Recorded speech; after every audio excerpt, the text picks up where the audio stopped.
Bienvenue au journal sur CAMnews 24. Au sommet de cette édition d'information, fête de la nativité, les préparatifs s'intensifient dans la capitale économique à quelques jours seulement de la nativité de la naissance du divin enfant.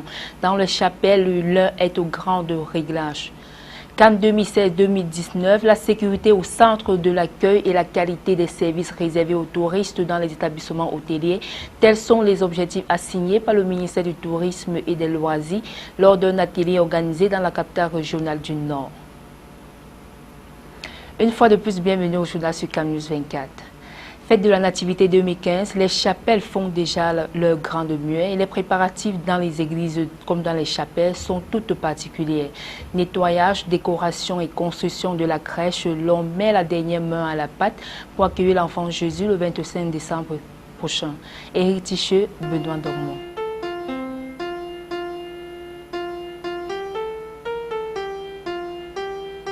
Il est né le divin enfant. Ce traditionnel chant retentira ce 24 décembre dans les églises et autres chapelles de la ville de Douala. Ici à la paroisse Saint-Paul de Nilon, tout est fin prêt pour accueillir l'enfant Jésus. Outre le grand nettoyage, une crèche a été aménagée à l'angle gauche de la salle et n'attend plus que la naissance du Christ. De l'autre côté, à l'aumônerie diocésaine des jeunes, c'est le Noël des tout-petits qui se prépare. Les enfants, tous visiblement émus de respecter une fois de plus la tradition, s'attellent à l'ornement de la salle et à la fabrication des bonnets en carton sur lesquels il est marqué Joyeux Noël. Il est important de rappeler que pour les chrétiens, Noël permet de revivre symboliquement la naissance de Jésus, tandis que pour tout le monde, c'est une fête à portée spirituelle très forte. La fête de Noël constitue en premier lieu une célébration de la vie et de l'innocence.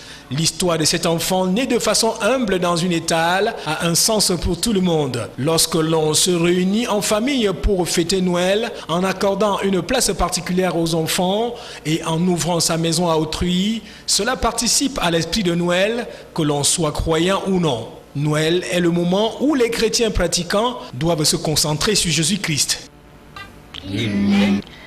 Fête de la Nativité toujours, Douala se part de ses plus beaux atouts dans les grands carrefours de la capitale économique. Les populations se laissent émerveiller par la beauté des artifices nocturnes et le décor attrayant aménagé par la communauté urbaine de Douala. Apollinaire Zobebon, Benoît Dormont pour le compte. À événement spécial, décor particulier et la communauté urbaine de Douala n'a lésiné sur aucun moyen pour donner à la capitale économique un visage reluisant et scintillant à l'occasion des fêtes de fin d'année 2015. À Douala, quelques grands carrefours et grands axes sont devenus des véritables pôles d'attraction pour les populations de par leur beauté féerique semblable aux grandes villes européennes.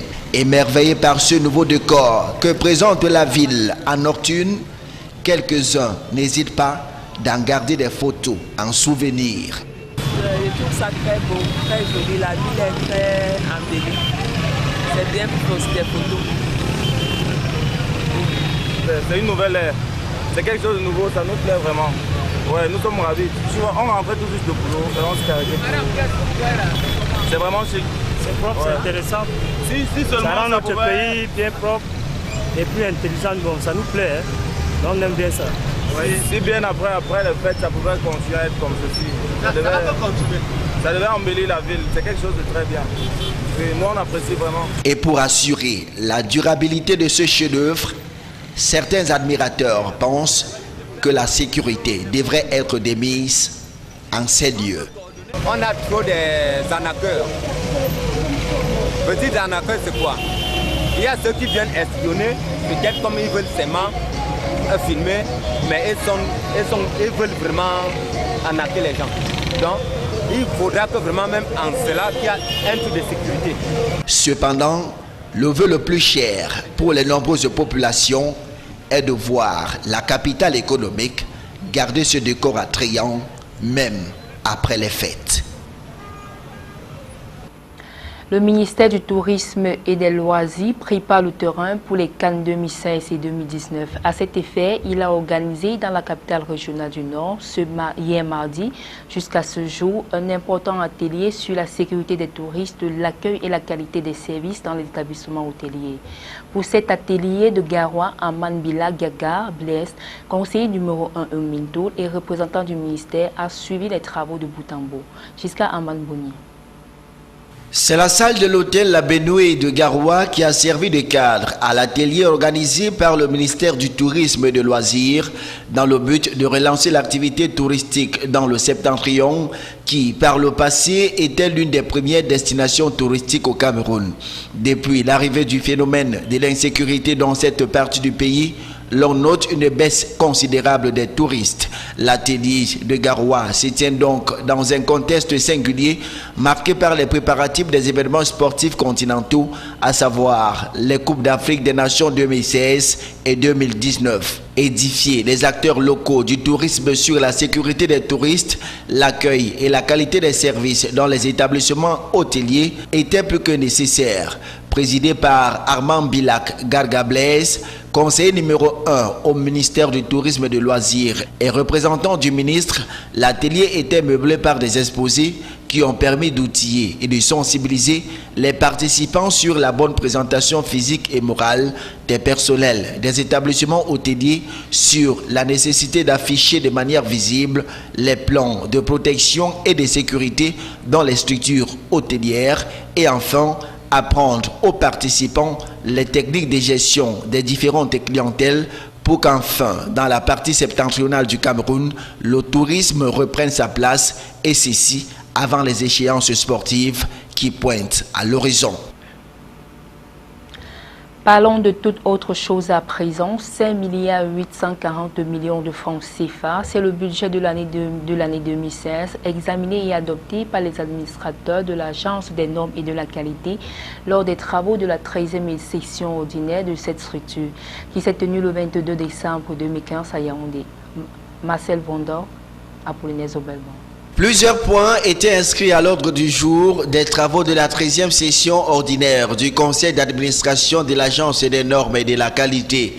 Il s'agissait entre autres de la mise en œuvre des résolutions de la 12e session ordinaire, de l'examen et de l'approbation du projet de budget pour l'exercice 2016, de la révision de l'organigramme de la NOR et la nomination des cadres. Rappelons que les assises de la 13e session du conseil d'administration de l'Agence des normes et de la qualité se sont déroulées dans un contexte marqué par la lutte contre l'insécurité grandissante du fait des actes barbares orchestrés par la secte islamiste Boko Haram et des incursions des bandes armées au niveau des frontières camerounaises. Toute chose qui entraîne une réorientation de ressources financières considérables dans la lutte contre ces fléaux.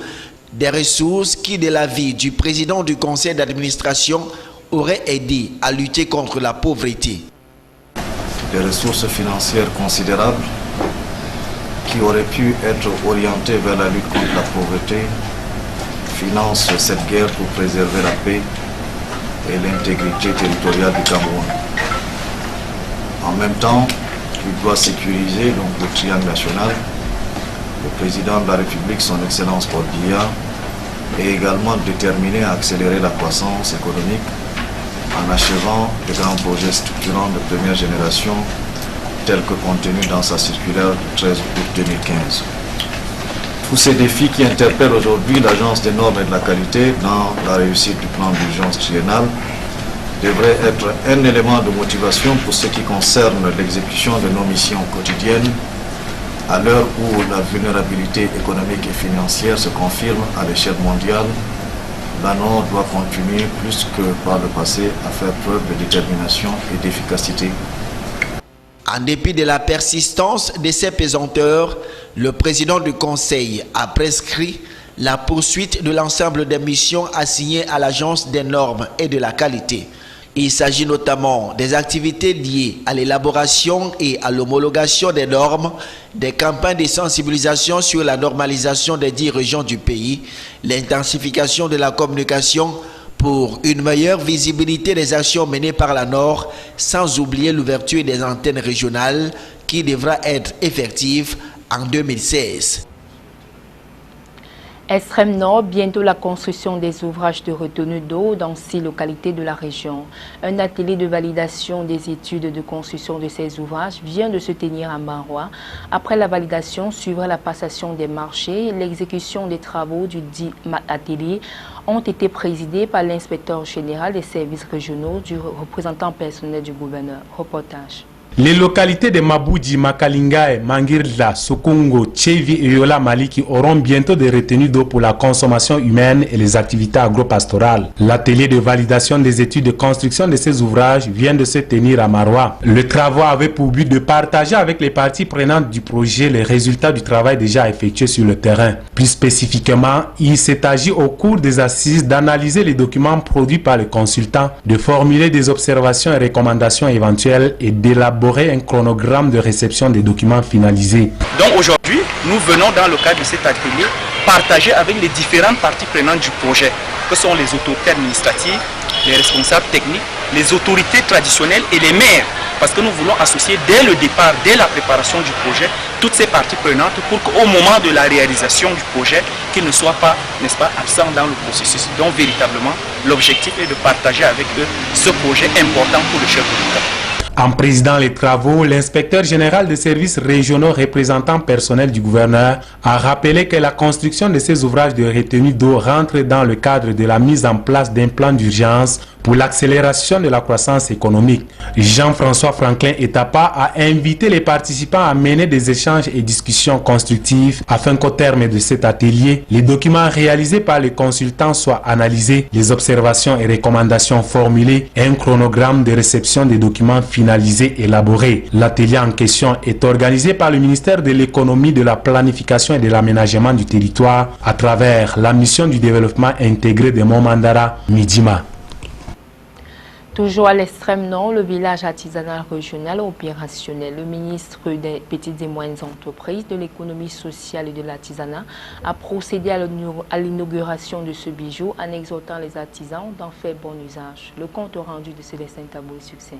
Le village artisanal régional de l'extrême nord, véritable joyau architectural qui vient d'être inauguré, constitue un cadre idéal d'exposition de la connaissance pratique de la créativité, permettant la promotion des artisans et des produits artisanaux pour leur commercialisation. En procédant à la cérémonie de son inauguration, le ministre des Petites et Moyennes Entreprises, de l'économie sociale et de l'artisanat a invité les artisans de la région à organiser des expositions communales et départementales de l'artisanat, de créer et promouvoir les coopératives artisanales afin de donner une bonne visibilité du génie créateur des artisans et créer une émulation entre les artisans et les entreprises artisanales. Pour le professeur Laurent Serge Tundingwa, ce village dont la coordination des activités sera assurée par les délégués régionaux du Minmesa pour l'extrême nord, constitue aussi un cadre de formation et d'organisation des artisans. Il vient ainsi s'ajouter au centre artisanal de Maroua comme une structure moderne pour assurer la modernité et la continuité de l'artisanat dans la région. À l'occasion de la cérémonie d'inauguration, le ministre a remis l'appui du chef de l'État aux artisans sinistrés victimes de l'incendie qui a ravagé le centre artisanal de Maroua dans la nuit du 23 au 24 février 2015. Une enveloppe de 133 millions ont été à cet effet distribués aux 192 artisans victimes de ce sinistre. Le ministre a aussi annoncé qu'une enveloppe de 88 millions pour restaurer et relooker le centre artisanal est disponible et que les travaux vont démarrer incessamment.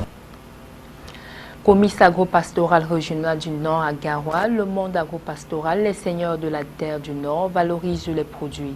Un mini-comice agro-pastoral organisé conjointement par les délégations régionales du Minader et du Minépia ont ouvert leurs portes hier mardi à Garoua, capitale régionale du Nord. Reportage. Le mini-comice agro-pastoral de Garoua 2 a vu la présence de plus de 300 exposants venus des 4 coins de la région du Nord afin de montrer le fruit de leur dur labeur. Les exposants ont pendant 2 jours valorisé leurs produits par des ventes. Réunis au sein des GIC, les participants à ces mini-comices ont tiré des leçons à travers des messages de tous les intervenants dans leurs allocutions. Leçons basées sur une agriculture de seconde génération à l'ère de l'émergence.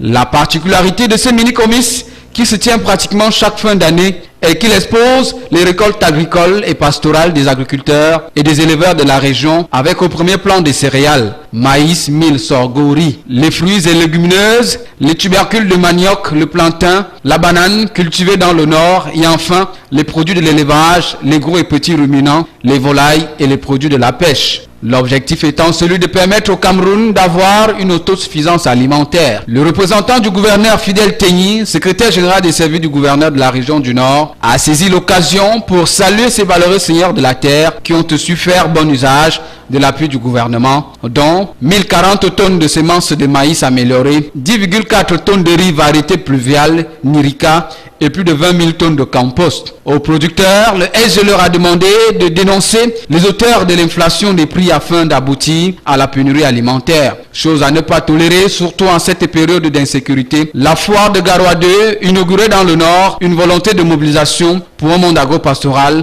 prêt à concrétiser la volonté du chef de l'État. Le train d'une agriculture d'un niveau ambitieux prend progressivement corps. De nombreux prix ont d'ailleurs été distribués à des GIC méritants. Fin du journal, merci de votre fidélité. Nos programmes se poursuivent.